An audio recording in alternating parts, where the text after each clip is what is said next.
Running for president, right here in the front. Whew, that's a tough one. I wouldn't run for president, but I'm running for championship. That's a great answer, yeah. Can you just talk to me about what you're feeling right now? Clearly, you weren't in there very long, but what were your thoughts just immediately afterwards? I saw this coming.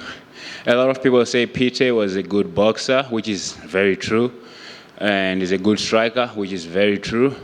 But I told the guys on media day that, hey guys, will it not be a surprise when I knock him out? Because I know I hit very hard, whether it's my jab or my right hand. People think that I'm just a grappler with a little bit of wrestling, which is a lot, but I know who I am, and I'm glad that the fight didn't go that long because they still think they can get me. You say you predicted a knockout. Did you predict it being so quick? Of course, ask my teammate behind there. I said, this is going to be probably, in the first two shots that I throw, I'll knock him out. And that's exactly what happened. I worked too hard to be playing around in this cage. I worked too hard. The last fight I was here and I was long in the cage only because I was sick. I had flu in that fight. I was sick, huffing and puffing in the cage. I had to fight because I didn't have money, right? This time, I pray to God to be healthy for the whole camp, healthy on the day of the fight, and get the victory, and show the world that I'm not just a grappler. I can knock you out. But I'm not going to fall in love with knockouts. I'm going to do what I have to do to win in every fight. You mentioned, that you fought the way you did in the first one because you were hungry and you needed it. Is there any fear that if you become so successful, something like maybe a Conor McGregor, and you make a lot of money, that hunger is going to be gone? I'm from Zimbabwe. When I'm full, my country is not full. So I'm probably going to be doing some things in my country to stay hungry. Like now, I am going to Zimbabwe to build a library in my village, powered with solar power, so that the villages in my village can have the opportunity to study at night, because growing up, I passed my high school, but growing up, I could have done better if I could go back home and study after school, because you walk 10 kilometers to school, 10 kilometers back. By the time you get back home, you finish school at 4, by the time you get back home, it's dark. You don't have time to study, and the other kids are studying, and they are doing better. So I was thinking about this when I was running a few weeks ago, and I was like, I can actually do that. Go there, build a big building, put solar power, and then the kids can go at night and study there. So the hunger, I don't know, man. I've got a lot of things to fulfill first before I get I get full. Does having somebody like The Rock kind of putting their whole support behind you give you extra motivation and almost a little bit pressure? Like gotta make sure I don't let you down. He made me cry before this fight. DJ, wherever you are, that was not cool, but yeah, I love him. He sent me a message just before the fight when I was backstage, and I'm sure my coaches were thinking maybe he's just in the zone, and I was crying a little bit, trying to hold my tears and crying, because you know what, having someone like him to support you, he's a global guy. Everybody knows who The Rock is, and he's a powerful man, and to have people like that support you, it puts a little bit of pressure on your side, but pressure makes diamonds. I feel like it was good. It is good for me. For me, also, it gives me a platform to also change the world in a better way. Like he has been doing, he's doing all the time. And, the platform he gives me is just also a privilege as well. When you look at it, it's a privilege, and you have to be super grateful of it. You understand what I'm saying? So I'm very happy of the support. It gives me a lot of pressure, but the pressure that it gives me, it makes me work harder. And I'm not the one to shy away from hard work. I'm here to take it all. Are you able to share what he told you, or is... My phone. I'll tell you now. Richard is my phone, my teammate. Sorry, guys, I talk a lot. It's okay. But I'm here to talk. I'm at 30 seconds in the cage, so I'm allowed to talk as much as I can. Everyone is going a decision today. So, I would not... How many notifications do you have on your phone right now? Now he's got another message from him, but I'm not going to open to you this one. But say you were born, this was before the fight, 12:30 p.m. You were born for this moment, my brother. Best of luck today. God has blessed you. Then, I cried. Then now, it's a lot of messages and voice note. He likes the voice notes. These ones, I have to open them first. And yeah, man, it's a blessing to have him support me. You know, it is life. And one day, I'll probably be a blessing to somebody if I'm not already. So yeah, that's what I'm here for. Thank you. Bless you. Themba? Alex Bune, my good old friend. Are we doing another interview tomorrow, my brother? Yes. Definitely. So, you know, it's been a couple years since you got a finish. You finally get your first finish in the UFC. Really? Yeah, it's been since 2020. Yeah, because there was COVID. Come on, bro. You don't count the years of COVID. Come on. Okay, yeah, I get you. But yeah, I got the finish, and that's what I wanted. Because, you know, with, like DC said to me on Tuesday, said with great story and great finishes, bro, you can go very far. So yeah, I'm happy, and I'm super grateful for this finish, and I intend to finish every fight. And I never come here to win by decision. Obviously, the most important thing for me here is to win. Because if you win, life is good. But when the finish comes, it's a very, very important thing, and you must be super grateful for it, because that means that God has blessed you with power in your hands. And yeah, and to kind of follow up on that, like, I don't know if you saw the criticism that people were giving you, or they were saying, well, Themba's boring, he's boring, you know, all he does is just go to decision. So to go out there and knock Pete Rodriguez out, who is a boxer, does it feel good to kind of, you know, quiet those doubters? I'm boring when I have to be boring. I don't have to, I don't do this for other people, and they can have their opinions on me. Opinions are like, everyone has one, right? They can say whatever they want. Everyone has an opinion, and I also have my own opinion on myself. I'm blessed to be here. If they can go and watch all my fights before I got here, I didn't get here because of luck or anything. I'm blessed, obviously, but I got here because I have finishes in my career before this finish that were quick. I think I've never been in the second round I've never been to the third round until up to the fight that I fought in Abu Dhabi, where I dislocated my shoulder. All my fights were always, it's either you're finishing me or I'm finishing you. Second round max. So I don't know where they're getting it from, but it is what it is. Like I say, opinions are like, everyone has one. 3 fights in the Apex. Your next fight has to be out in front of a crowd, correct? I saw a lot of fighters criticizing fighting at the Apex. Life could be worse, guys. Be super grateful to be here. Life could be worse. Be grateful to be fighting in the UFC. So like guys criticize fighting at the Apex. I love fighting in the UFC. I'm in the UFC. Trust me, I come from where it's worse.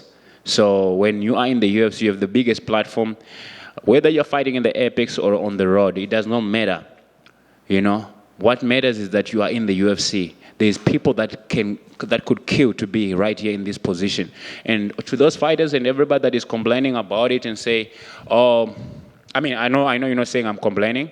I know you want me to fight on the road, which can happen. If it happens, I'm grateful. If it does not happen, I'm super grateful too. I'm here in the UFC. But I just wanted to elaborate on that because I saw a lot of interviews of people saying that they don't like the Apex. I'm probably one of the only fighters that love the Apex, and maybe Jamal Hill. He told me before. He says, "Hey, don't take over my throne at the Apex."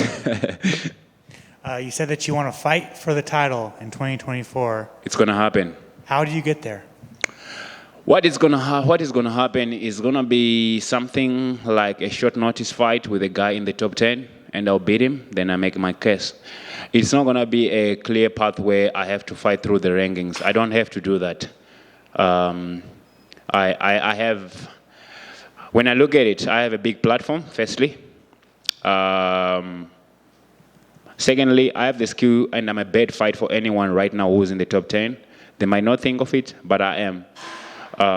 And what I foresee is it's going to be a short notice fight against someone in the top 10 because I stay ready. I'm always ready. And I'll go there and do what I do, and you cannot deny me. It's not going to be a case where I have to go top 10, top 15, top what. For me, someone is gonna, I don't wish nobody bad to get injured, but someone is gonna get out of the fight, and the UFC is gonna send them the name, and the name is Themba Gorimbo, and they will have no choice than to accept it, and I'll go in there and do my job and win, and it will be Leon or Rakhmonov. I believe those are the two guys that will be at the top by the time I get there. And then finally, South African got its first UFC champion 2 weeks ago with Dricus du Plessis. What are your thoughts on that? Bless Dricus and what he has done for himself to win a championship training in Africa. It's something that I wanted to do myself, but it's a blessing for him, you know. But don't get it wrong. Sometimes you got to get out to get what you want in life. And also, he has gotten out of South Africa before. He's trained overseas and so for the African kids that are going to be watching this, don't get sometimes fooled by things and say that you don't have to get out. Sometimes you have to get out of a place to go out there and be what you want. I'm not taking anything away from the brother. He said what he said in the past. I have nothing but respect for him, because you know what, to be in that position, to be a champion, it's hard. And he is a champion right now. And man, it's a blessing. And I know I've trained with him. So it also gives me confidence as a person. But for those kids that are in Africa, that come from the background like myself, if you can get out, do so. Because you know what, the opportunities are in America. The biggest opportunities are in America. Then go back home to Africa with the knowledge that you can take in this country. And yeah, that's what I'm here to do. And probably after this fight, I'm probably gonna get a bonus. I'm going to get a bonus, and on that bonus, I'm gonna do something. I actually want to get 3 or 4 kids to Thailand that are in Africa right now, 3 or 4 of them to Thailand. I'll pay for their flight, I'll pay for their accommodation in Thailand, for them to go there and train, because the easiest way to get a visa now, they can go to Thailand and train. Those kids, they inspired me 3 days ago. They sent me a video saying something to me. So I'm going to pay forward, not to say on public here for anything, but yeah, it's something that come up now when you say this, you know.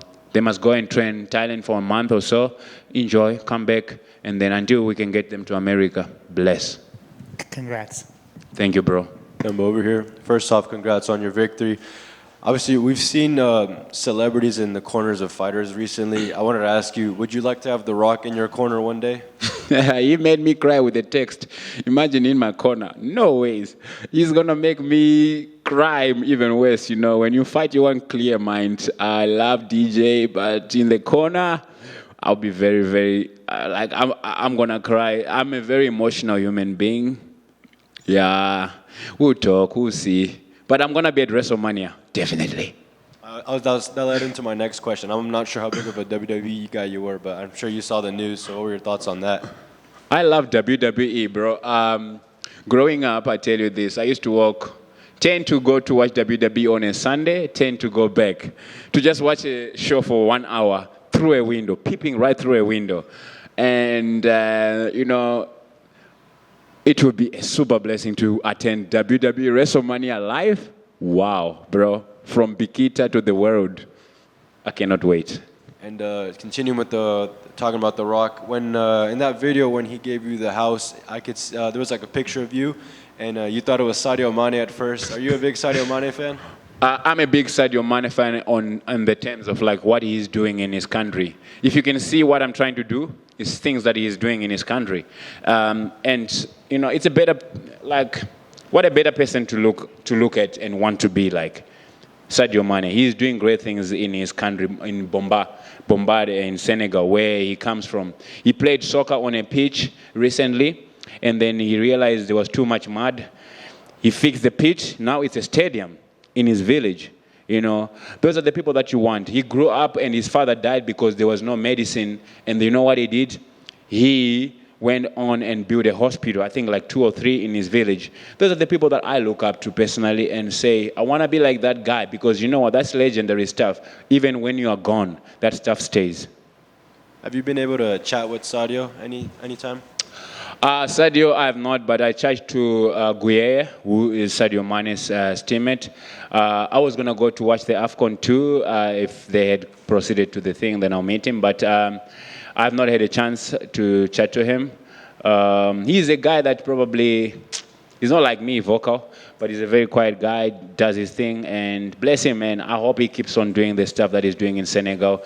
I hope also UFC goes to Senegal. Or